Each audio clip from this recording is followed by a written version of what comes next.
لا خلص شوط يقعد هنا، لا خلص شوط يقعد هنا. خلاص يا رجاله. عايز اعصاب، عايزه هدوء، عايزه اعصاب حبيب.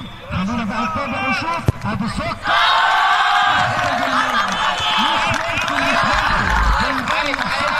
الكابتن عبد الله وجهازه الفني، وايضا الكابتن عمرو تركي وجهازه الفني. بياخد خطوتين ثلاثه للخلف. قلت لكم واحد من افضل يا ولد يا ولد يا ولد يا ولد على الهدوء. صبر على الكوره لما اتحرك حارس المرمى. بودة في الكوره الثانيه لنادي الزمالك من امام جنش. بودة ولا جنش؟ يا ولد يا ولد يا ولد. محمود من امام ياسين. محمود يا ولد يا ولد يا ولد يا ولد على الهدوء ويا ولد على الثقه. حط 2-1. كان رشاد من امام جنش. رشاد ولا جنش؟ حطها له. حلو يا ولد. ليه فريق تالنت.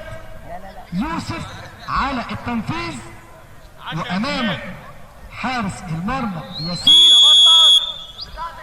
يوسف على التنفيذ. يوسف ولا ياسين؟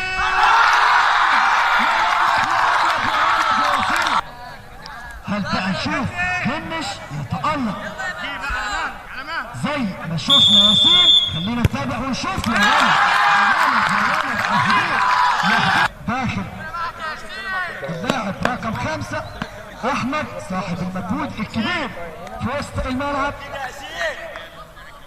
احمد من امامه ياسين. هل يقرر بقى التصدي ياسين ويدي الافضليه لنادي الزمالك؟ احمد وياسين. احمد وياسين. احمد يا ولد يا ولد. حلوه الكوره. احمد بيسجل الركله الرابعه لنادي تالنت. احمد زكي مركز جنش. احمد زكي يسجد قبل ما يدخل لركله الجزاء. احمد يا ولد يا ولد يا ولد يا احمد يا زكي. عنده ثقه في نفسه ولكن جنش كان رايح معاه. ولا ياسين هتجيب يالا. الكوره كانت اسرع.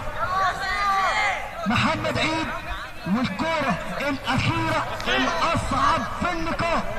الكرة الأخيرة الأصعب في اللقاء لسيادة المستشار محمد عيد. هل بقى هنحكي على قناة تالنت في اللقاء ولا لياسين رأي آخر؟ خلينا نتابع ونشوف. زكي محمد عيد.